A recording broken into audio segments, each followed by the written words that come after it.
আল্লাহ ঈসা নবীকে কেন আকাশে উঠালেন? আল্লামা জালালউদ্দিন সুয়ুতী আল হাবিলিল ফাতাওয়াতে লেখেন, পয়গম্বর ঈসা আল্লাহর কাছে সব সময় দোয়া করতেন, আল্লাহুম্মা জালনি মিন উম্মতি মুহাম্মাদিন সাল্লাল্লাহু আলাইহি ওয়াসাল্লাম, আল্লাহ তুমি আমাকে মুহাম্মদ সাল্লাল্লাহু আলাইহি ওয়াসাল্লামের উম্মত বানায় দাও। আল্লাহ তার দোয়া কবুল করেছেন। সেই জন্যই বনি ইসরায়েলের ইহুদিরা হাজার হাজার পয়গম্বরকে হত্যা করতে পারলেও মরিয়ম পুত্র ঈসাকে হত্যা করতে পারে নাই। আল্লাহ তারে আকাশে উঠায় নিয়েছেন। হানাফি মাযহাবের শ্রেষ্ঠ আকীদার কিতাব শারহু ফিকিল আকবর দারুন নাফায়েজ বৈরুতের ছাপ 229 পৃষ্ঠায় স্পষ্ট উল্লেখ আছে, কিয়ামতের আগে দামেস্কের জামে মসজিদের ছাদে মরিয়ম পুত্র ঈসাকে আল্লাহ অবতরণ করায় দিবেন। দুইজন ফেরেশতার দুই কাঁধে ভর করে তিনি আসমান থেকে নামবেন। দামেস্কের জামে মসজিদের ভিতরে থাকবেন ইমাম মাহদি। আসর নামাজের আজানও শেষ, একামতও শেষ। লোকেরা বলবে জামাত পড়ান, ইমাম মাহদি বলবেন খবর পেয়েছে আমার ভাই ঈসা রুহুল্লাহ নামছেন। সুবহানাল্লাহ। লোকেরা সব দৌড়িয়ে বাইরে বেরিয়ে যাবে, দেখবে দামেস্কের জামে মসজিদের পূর্ব পাশের মিনারা দিয়া ঈসা রুহুল্লাহ নামতেছেন। তিনি ভিতরে ঢুকার পরে ইমাম মাহদি বলবেন ঈসা রুহুল্লাহ আজান শেষ, একামত শেষ, নামাজ পড়ান। সুবহানাল্লাহ। শারহু ফিকিল আকবরে আছে ইমাম আজমের মত, মোল্লা আলী কারি ব্যাখ্যা করেছেন, ফায়ুশিরুল মাহদি ইলা ঈসা ইবনে মারইয়ামা বিত্তাকাদ্দুম। সুবহানাল্লাহ। ইমামে মাহদি হযরত ঈসাকে ইশারা করে বলবেন আপনি নামাজ পড়ান, আগে যান। ইমামে মাহদি তাকে ঈসা নবী জবাব দিবেন, না, নামাজ আমি পড়াবো না, আপনি তো ইমাম, আপনি পড়াবেন।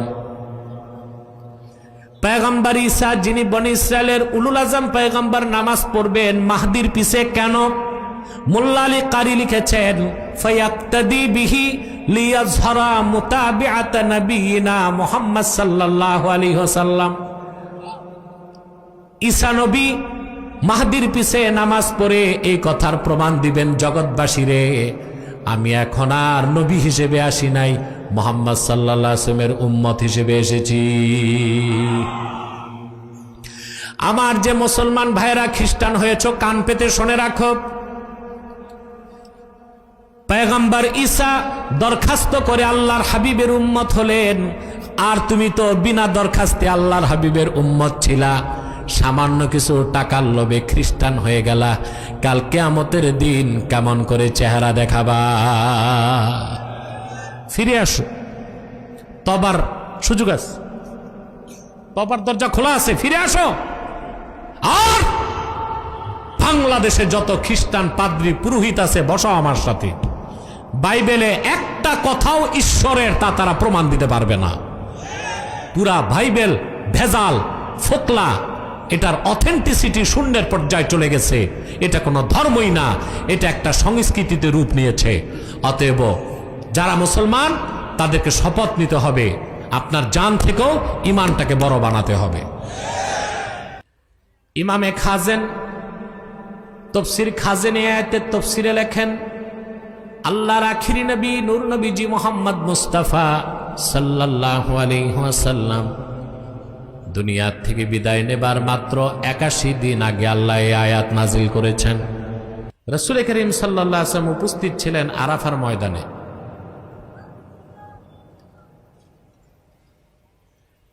রাসূলুল্লাহর সামনে উপস্থিত ছিলেন 1,24,000 সাহাবী। দিনটা ছিল হজের দিন, দিনটা ছিল জুমুয়ার দিন। সুবহানাল্লাহ বলবেন।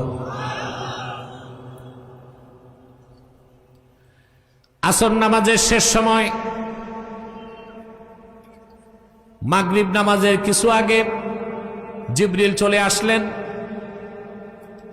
ঘোষণা করলেন আল ইয়াউমা আকমালতু লাকুম দীনাকুম। আল্লাহ বলেন মানব জাতি আদম থেকে ঈসা পর্যন্ত লাখের উপর নবী রাসূল দিনের দাওয়াত দিয়েছেন, দিন আমি পরিপূর্ণ করি নাই। কিন্তু আমার দোস্ত আখিরি নবী মুহাম্মদ সাল্লাল্লাহু আলাইহি সাল্লামের 23 বছরের মেহনতের কারণে আজকের এই দিন আমি তোমাদের জন্য দ্বীন ইসলামকে পরিপূর্ণ করে দিলাম।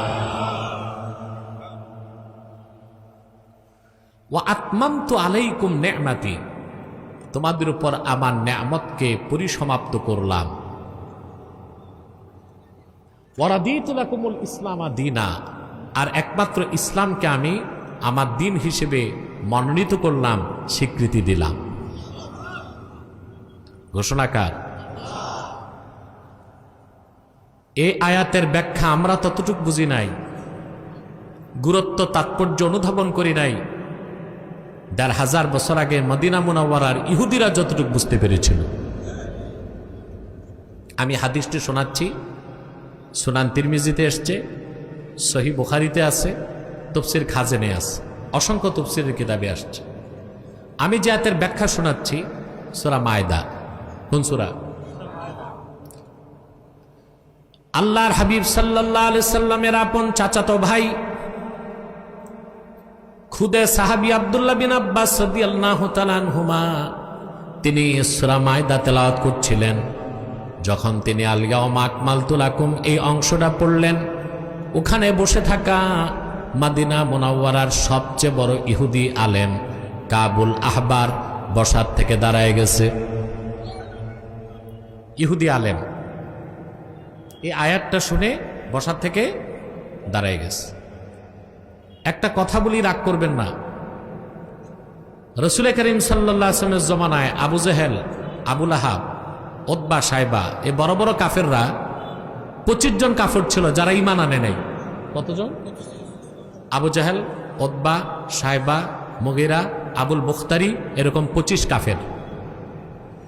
এরা কোরআনের বিরোধিতা করত, রাসূলুল্লাহর বিরোধিতা করত, কিন্তু সারা রাত জেগে থাকতো কাবার চত্বরে রাসূলুল্লাহ নূরের জবান থেকে কোরআন শুনতে।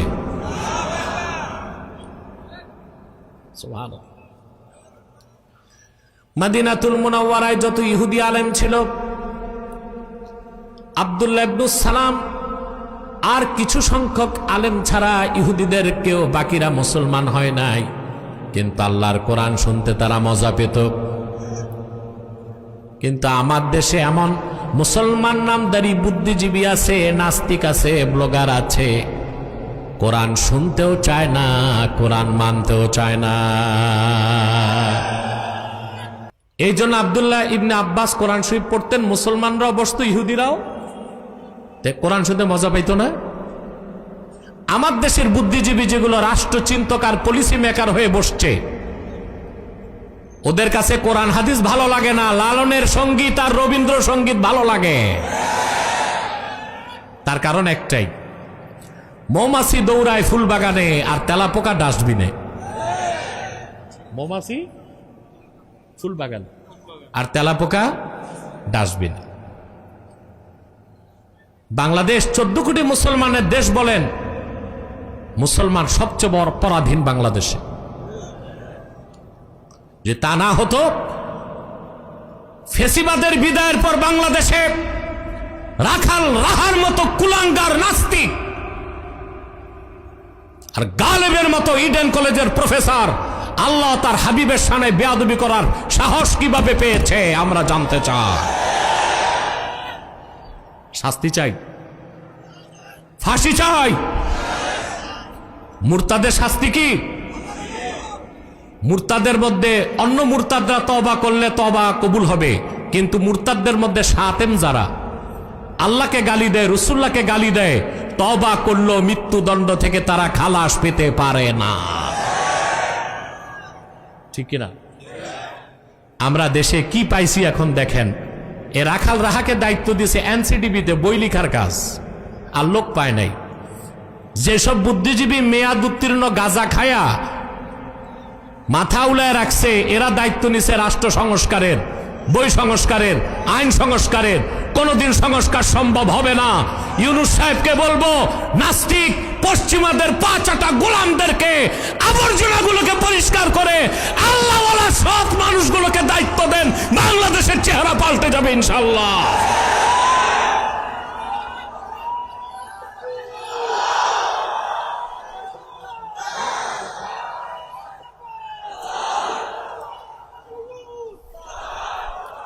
আমার প্রাণপ্রিয় রংপুরবাসী ভাইরা,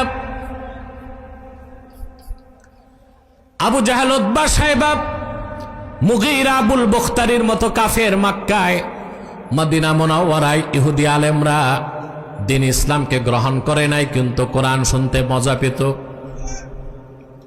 আর আমার দেশে মুসলিম নামদারি এসব বুদ্ধিজীবী নাস্তিক ব্লগার গুলো ইসলামকে মানতেও চায় না, কোরআনকে শুনতেও চায় না।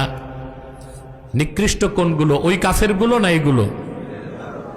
কোনগুলো? এগুলো নিকৃষ্ট। আব্দুল্লাহ বিন আব্বাস কমে বাড়ে বিন আব্বাস রাদিয়াল্লাহু তাআলা আনহুমা তিনি তেলাওয়াত করতেছিলেন সূরা মায়দা, মনে পড়ছে? মুসলমানদের সাথে বসা ছিল তৎকালে মদিনা মুনাওয়ারার ইহুদিদের সবচেয়ে বড় আলেম কাবুল আহবার। আমার ভাইরা, আব্দুল্লাহ ইবনে আব্বাস যখন আলিয়াউমা আকমালতু লাকুম এই অংশে পৌঁছলেন, বসার থেকে ইহুদি দাঁড়ায়া কাবুল আহবার বলল, আব্দুল্লাহ বিন আব্বাস, এইরকম একটা আয়াত কোরআনে আছে, আমি তা জানতাম না। লাউ নাযালাত হাযিহিল আয়াতু আলাইনা, যদি এই রকম আয়াত আমাদের নবী মুসার উপর ইহুদিদের উপর আল্লাহ নাজিল করতেন, লাত্তাখাযনা যালিকাল ইয়াওমা ঈদা, খুশির চোটে আয়াত নাজিলের দিনটারে আমরা ঈদের দিন বানায় নিতাম। এরকম একটা আয়াত কোরআনে আছে, তা তো আমি জানতাম না। সুবহানাল্লাহ। এরকম একটা আয়াত যদি তাওরাত কিতাবে আসতো মুসা নবীর উপর আয়াত নাজিলের দিনটাকে অবিস্মরণীয় করতে, আমরা দিনটার ঈদের দিন বানাইতাম। আব্দুল্লাহ ইবনে আব্বাস জবাব দিলেন, ইহুদি তোমার জানা নাই?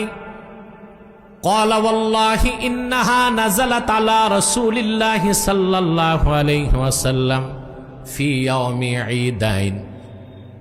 আল্লাহর কসম রে ইহুদি, আয়াতটা আল্লাহর হাবিবের উপর এমন একদিন নাজিল হয়েছে যেদিন ডবল ঈদ হয়েছে। দিনটা ছিল জুমুয়ার দিন, দিনটা ছিল হজের দিন। পরবর্তীতে কাবুল আহবার এই একটা আয়াতের মর্ম বুঝে হযরত ওমরের কাছে ইসলাম গ্রহণ করে মুসলমান হয়ে গেছে। আমার ওইসব বিভ্রান্ত ভাই, তোমরা যারা ইসলাম ছেড়ে খ্রিস্টান ধর্ম গ্রহণ করছো, কান পেতে শুনে রাখো, আল্লাহর কোরআনের সমর্থন ছাড়া ঈসা নবীর নবুয়ত টিকানো সম্ভব না। ঈসা যে নবী ছিল এটা প্রমাণ করার মতো বাইবেলে কোনো দলিল নাই। ঈসার মা মরিয়ম যে সতী ছিল, চরিত্রবতী ছিল, ইহুদিরা অপবাদ দিছে মারিয়াম ব্যভিচার করছে, আল্লাহর কোরআন পবিত্রতা ঘোষণা করছে। ১৫০০ বছর আগে ইহুদি ও খ্রিস্টানদের বড় বড় আলেমরা মুসলমান হয়ে গেছে। আর তোমরা কিনা জন্মসূত্রে মুসলমান হয়ে ইসলামকে বাদ দিয়া সেই বিকৃত মিথ্যা আশ্রিত ফোকলা কিচ্ছু নাই খ্রিস্টান ধর্মে ঢুকছো। ফিরে আসো ইসলামের দিকে, আসো ইমানের দিকে, তাওহীদের দিকে, রিসালাতের দিকে, দ্বীন ইসলামের দিকে ফিরে আসো। তোমাদেরকে আমি উদাত্ত আহ্বান করছি। কথা বুঝতেছেন? এখন এমন একটা আয়াত যেটা নাজিল হলো যেদিন ডবল ঈদ হয়েছে, তা আয়াতের মর্মটা কি বুঝছেন আপনারা? আপনারা না বুঝলেও ইহুদি আলেম বুঝেছিল কিনা? কথা বলেন, বুঝতেছেন না? আমাকে একটু বুঝাতে হবে।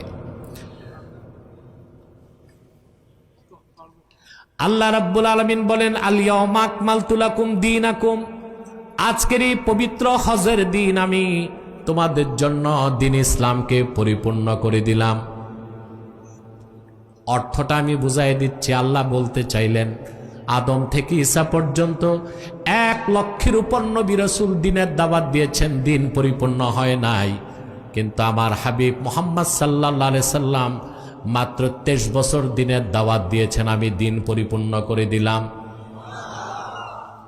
তাহলে এ কথা বোঝা যায়, লাখের উপর পয়গম্বরের মেহনতকে এক পাল্লায় দিল, শুধুমাত্র আল্লাহর হাবিবের ২৩ বছরের মেহনতের সমান ওজন হবে না।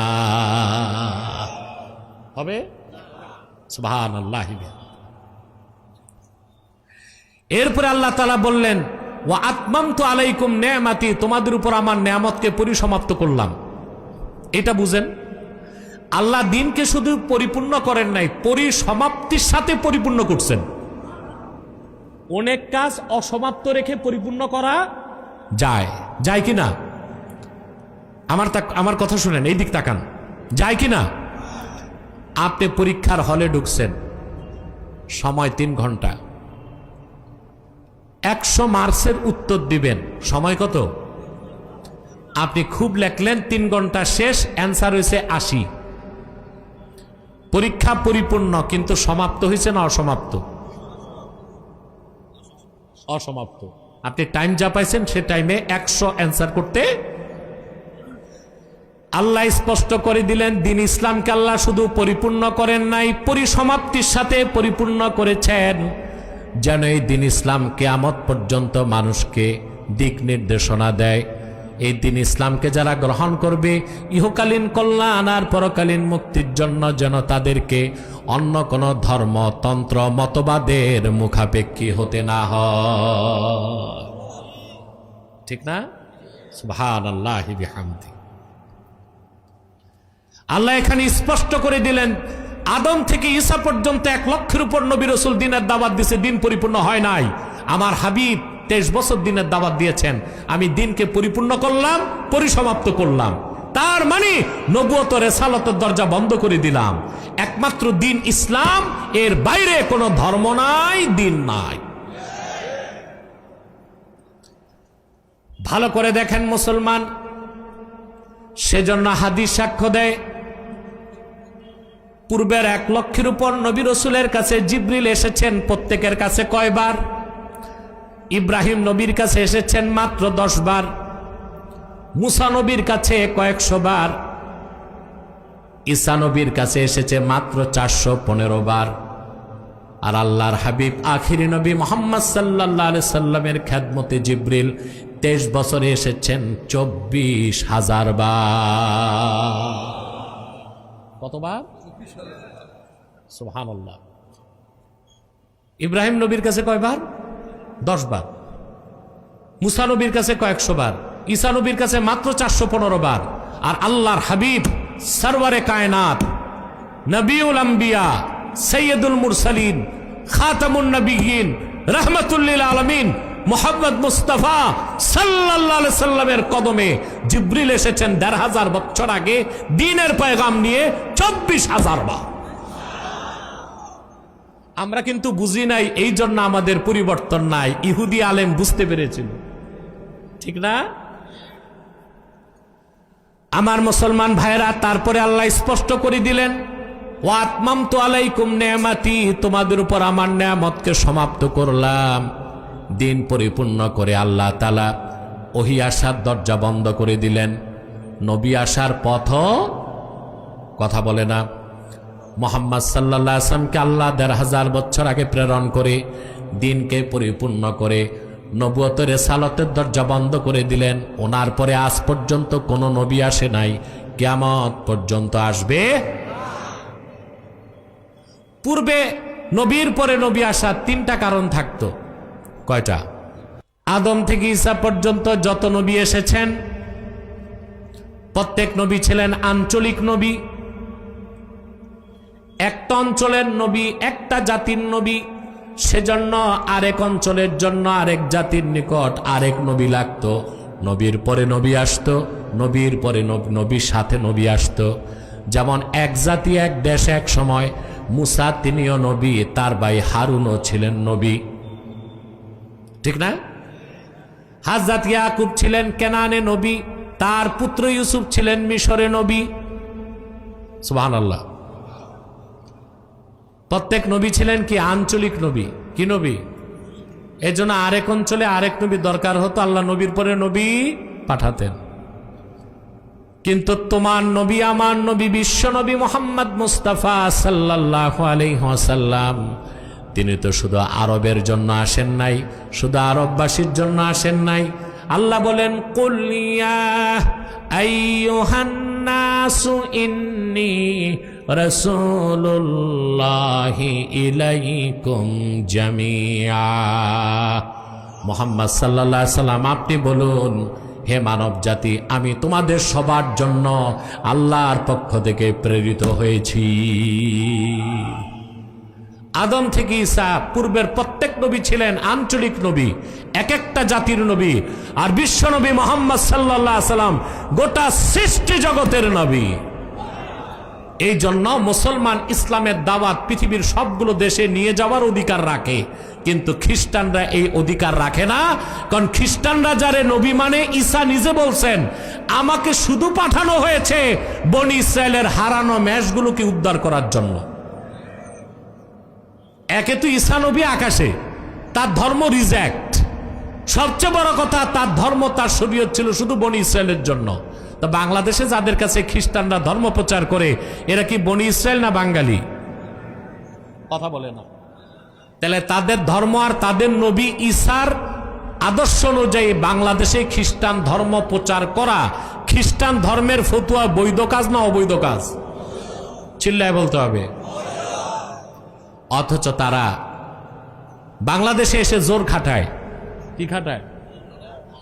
খ্রিস্টান মিশনারি মানুষকে খ্রিস্টান বানায়, আপনি বাধা দিবেন, প্রশাসনের 14 গোষ্ঠী এসে তাদের প্রটেক্ট দিবে।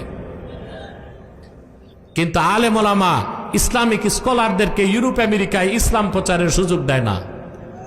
আজকে 12 বছরের বেশি সময় ডক্টর জাকের নায়েক আমেরিকা যেতে পারে না, কারণ ওখানে শিকাগোতে খ্রিস্টানদের সবচেয়ে বড় পণ্ডিতের সাথে তার বাহাস হয়েছিল। বাহাসে জাকের জিতেছিল, খ্রিস্টান হেরেছিল, যেতে দেয় না। আহমদ দিদাদ রহমতুল্লাহকে আমেরিকায় ঢুকতে দেওয়া হতো না। আমি যে একজন ছোটখাটো দায়ী, আমি 23 সালে লন্ডন সফরে গিয়েছিলাম। 7টা প্রোগ্রামে 4টা করেছি, 3টা প্রোগ্রাম সকল কাফের মুশরিক রামবাম নাস্তিক আর ওই দেশি ইহুদিরা মিলে আমাকে করতে দেয় নাই। আমার বিরুদ্ধে ইহুদিদের বড় একজন লবিস্টার হচ্ছে নাইজেল ফারাজ।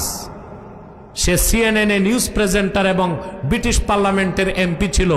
সে যেদিন আমার লন্ডনে প্রোগ্রাম, সেন্ট্রাল লন্ডনে, সে লং মার্চের হুমকি দিয়েছিল, ইউরোপে আমেরিকায় ইসলাম প্রচারে বাধা দাও, আর তোমাদের ধর্মের ফতুয়ায় তোমাদের নবী ঈসা ধর্ম আনছে শুধু বনি ইসরায়েলের জন্য, বাংলাদেশে এসে সেই ধর্ম প্রচার করা ধর্মের বিরোধী কাজ, অনৈতিক কাজ এবং চরম পর্যায়ের বাড়াবাড়ি ছাড়া আর কিছু নয়। শক্ত হন, ডাকেন তাদেরকে। তাদের বাইবেলে লেখা আছে ঈসা এসেছিল বনি ইসরায়েলের জন্য। তো ঈসার ধর্ম বনি ইসরায়েলের বাইরে প্রচার করা ঈসার কাজ আদর্শের পক্ষে যায় না ঈসার আদর্শের বিপক্ষে? তো নবীর আদর্শের বিপক্ষে যাইয়া কিসের ধর্ম পালন করো? কথা বলেন। তো নবীর পর নবী আসার কারণ ছিল কয়টা? এর একটা কারণ ছিল, এক অঞ্চলে এক নবী আসলে, এক জাতির নিকট এক নবী আসলে আরেক অঞ্চলে আরেক নবী লাগতো, নবীর পর নবী আসতো। কিন্তু মুহাম্মদ সাল্লাল্লাহু আলাইহি সাল্লামকে প্রেরণ করে আল্লাহ 1500 বছর আগে নবুয়তের রিসালাতের দরজা বন্ধ করে দিয়েছেন, কারণ তিনি আরববাসীদের নবী ছিলেন না, তিনি সৃষ্টি জগতের নবী হিসেবে এসেছেন। পূর্বে নবীর পর নবী আসার দ্বিতীয় কারণ হতো, কথা শুনতেছেন ভাই? মনোযোগ আছে তো? দ্বিতীয় কারণ হতো যে আপনার পূর্বের পয়গম্বর দিনের কাজ করতে করতে ইন্তেকাল করতেন, বাকি কাজ ধরতে আরেকজন নবী লাগতো, নবী আসতো। ইমামে ফখরুদ্দিন রাজি তাফসির কবিরের মধ্যে সূরা আহজাবের 40 নম্বর আয়াতের ব্যাখ্যায় লেখেন, ওয়া ইন তারাকা শাইআম মিনান নাসিহাতি ওয়াল বায়ান ইয়াস্তাদরিকুহু মাইয়াতি বাদা। একজন পয়গম্বর দিনের কাজ যা বাকি রেখে যেতেন, আরেক পয়গম্বর এসে বাকিটা শুরু করতেন। কিন্তু আল্লাহ তাআলা আখিরি নবী মুহাম্মদ সাল্লাল্লাহু আলাইহি সাল্লামকে 1500 বছর আগে প্রেরণ করে দিনকে পরিপূর্ণ করে দিয়েছেন। আল্লাহর রাসূল কিছু বাকি রেখে যান নাই। এজন্য নবীর পরে নবী আসার দ্বিতীয় কারণটাও আল্লাহ ক্লোজ করে দিয়েছেন। রাসূলুল্লাহ কিছু বাকি রেখে গেছেন? কথা বলে না। বাকি রেখে গেছেন? তো নবীর পর নবী আসার দ্বিতীয় কারণটা আল্লাহ 1500 বছর আগে কি করছেন? বন্ধ করে দিয়েছে। নবীর পরে নবী আসার তৃতীয় কারণ কি ছিল? নবীকে আল্লাহ যে দলিল দিতেন কিতাব কিতাব কিতাব, যেমন মুসাকে দিয়েছেন তাওরাত, ঈসাকে দিয়েছেন ইনজিল, দাউদকে দিয়েছেন জাবুর, ঠিক না? কথা বলেন। তো ওই কিতাবগুলো হেফাজতের দায়িত্ব আল্লাহ নবীদেরকে দিতেন। নবীরা এন্তেকালের পর ধর্মের ধান্দাবাজ ধর্ম ব্যবসায়ী প্রতারকরা ধর্মগ্রন্থের মধ্যে ভেজাল ঢুকাই দিত। সেজন্য সারা দুনিয়া এখন আর তাওরাত নাই, ওল্ড টেস্টামেন্ট আছে। এটা আল্লাহর বাণী না, পাদ্রীদের তৈরি করা। ঠিকটা ঠিক মতো কইতে পারলা না রংপুরবাসী? আইতে কি উডি খাও নাই? হ্যাঁ বলেন। আগে আমাদের বাসায় দাদা হুজুর বাবা হুজুরের খাদেম কিছু রংপুরের ছিল, তো শুধু মজা লাগতো, জিজ্ঞেস করতাম বাড়ি কই, বলতো অংপুর। রাতে কি খাইছো, কই উডি। এটা শুনতে বারবার জিজ্ঞেস করতাম। এখন আর রংপুরের মানুষ অংপুর বলে না, রংপুরি বলে। রংপুর এখন স্মার্ট শহর হয়ে গেছে, বিভাগ হয়ে গেছে। আল্লাহর ওলি কারামত আলী জনপুরি শুয়ে আছে, এই বরকতে রংপুর বিভাগকে আল্লাহ বাংলাদেশের সবচেয়ে ডেভেলপ একটা ডিভিশনে পরিণত করে দিক। আলহামদুলিল্লাহ বলে। কথাগুলো শুনতেছেন? তাহলে নবী কি নিয়ে আসতেন? কিতাব। নবী বিদায় নিতেন, কিতাব কি হইতো? আসমানি কিতাবগুলো তার অথেন্টিসিটিকে হারিয়ে ফেলতো, ঠিক না? যেমন মুসা আলাইহিস সালাম ইন্তেকাল করার কয়েক বছরের মধ্যেই বনি ইসরায়েল তাওরাত কিতাবটাকে ভেজাল করে দিছে। কি করে দিছে? Old testament. ওখানে এমন মিথ্যা কথা আছে যা বিশ্বাস করলে আপনি কাফের হয়ে যাবেন। যেমন ওল্ড টেস্টামেন্টে ইহুদিরা ঢুকাই দিছে লূত আলাইহিস সালাম নাকি তার মেয়েদের সাথে সহবাস করত। এটা কি নবীর কাজ ছিল? এটা ওল্ড টেস্টামেন্টে আছে। এটাকে কি আর আল্লাহর বাণী বা ধর্মগ্রন্থ বলা যায়? তাহলে মুসা নবী ইন্তেকালের পর বনি ইসরায়েলের ধর্ম ব্যবসায়ীরা এই কথা ঢুকাইছে। কথা বলে না। ঈসা নবীর উপর আল্লাহ নাজিল করেছিলেন ইনজিল। কি? ঈসা নবী আকাশে উঠার মাত্র 60 বছরের মধ্যে সেন্ট পৌল ইনজিল কিতাবটার মধ্যে সেরেকার কুফর ঢুকাই দিছে। কয় বছর পর? বলেন, মাত্র 60 বছর। কয় বছর? সেন্ট পৌল কিতাবটারে ভেজাল করলো, ঢুকাই দিল দ্য থিওরি অফ ট্রিনিটি, তৃতীয়বাদ। নাউজুবিল্লাহ বলেন।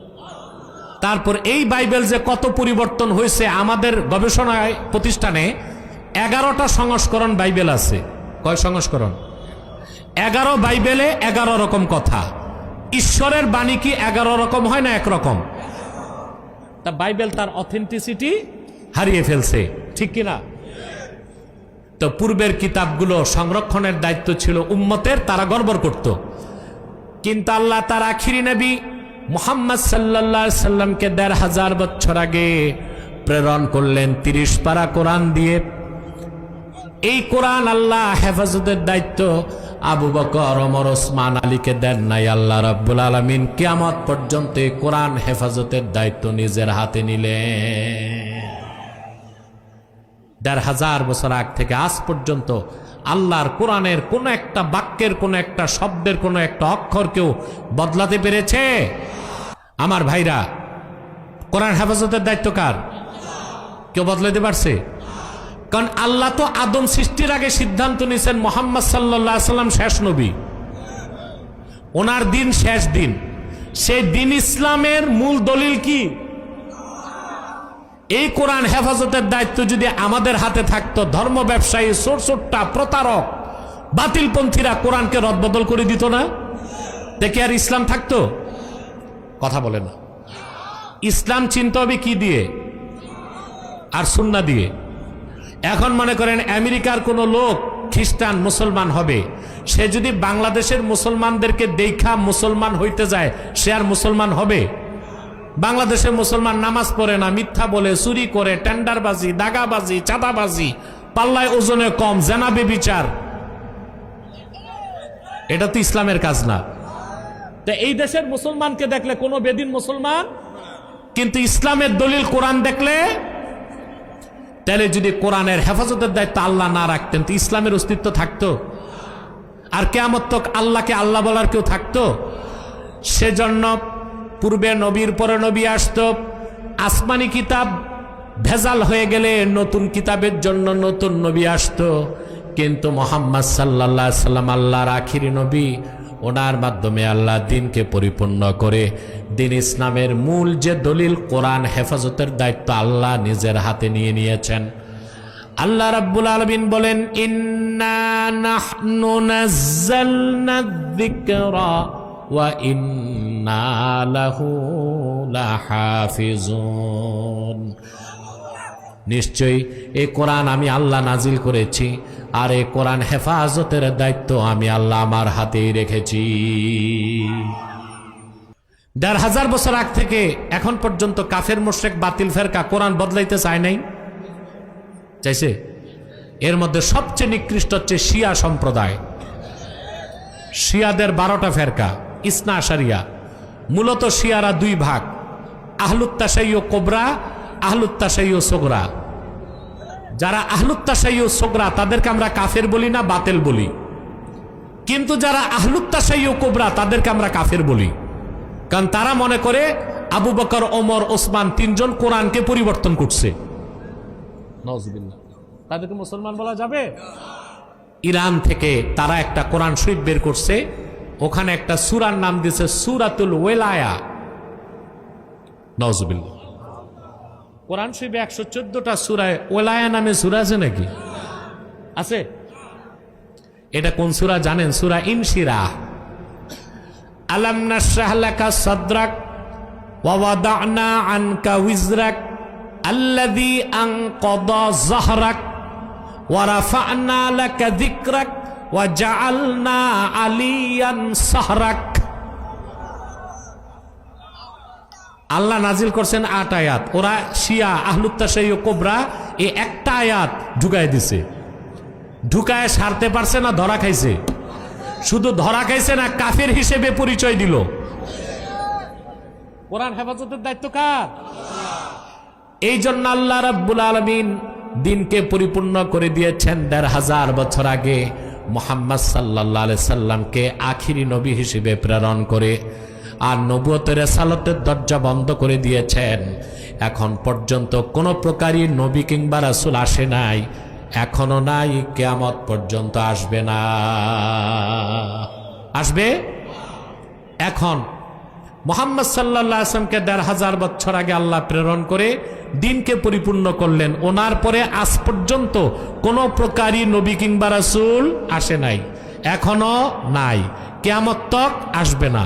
এই বিশ্বাসটার নাম আকীদা খাতমে নবুয়ত। এই বিশ্বাস যার থাকবে না সে মুসলমান না কাফের? ওমান শাক্কা ফি কুফরিহি ফাহুয়া আইজান কাফের। তার কাফের হওয়াতে যে সন্দেহ করবে সেও কাফের।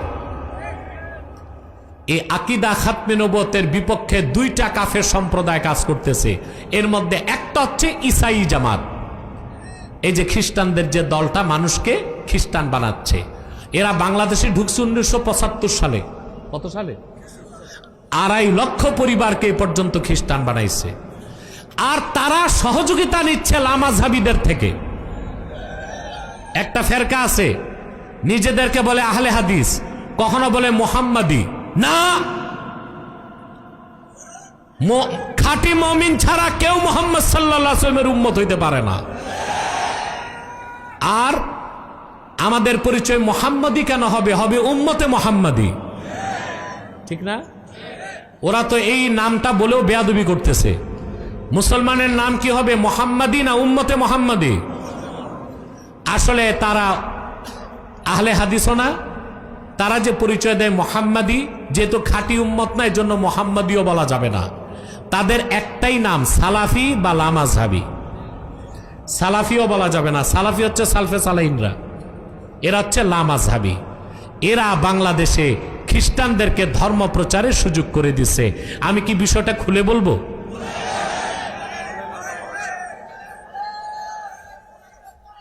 খ্রিস্টানরা মানুষকে খ্রিস্টান বানাবার ক্ষেত্রে প্রথম যে অস্ত্রটা ব্যবহার করে সেটা হচ্ছে মুহাম্মদ সাল্লাল্লাহু আলাইহি ওয়াসাল্লাম শাফাত করতে পারবেন না, শাফাত করবে ঈসা। অতএব ইসলামে থেকে লাভ কি? ঈসার ধর্ম গ্রহণ করি যে শাফাত করবে? নাউজুবিল্লাহ বলেন। প্রিয় ভাইরা, তোমাদের কাছে আমার জিজ্ঞাসা, আল্লাহর হাবিব মোহাম্মদ সাল্লাল্লাহু আলাইহি ওয়াসাল্লাম শাফাত করতে পারবেন না, এই কথাগুলো টেলিভিশন চ্যানেলে ওয়াজের মাঠে প্রচার করে কোন ফেরকার মৌলবীরা? লামাযহাবীরা। তাহলে খ্রিস্টানদেরকে ধর্ম প্রচারের ক্ষেত্র বানায় দিচ্ছে কারা? জোরে বলেন। এই লামাযহাবীদের কোমরের রশি আটলান্টিকের ওপারে, ওখান থেকে আসে ডলার। কি আসে দেখেন না, এরা অনুষ্ঠান করে 5 স্টারে টাকা পায় কোত্থেকে? 5 স্টারে অনুষ্ঠান করে টাকা আসে।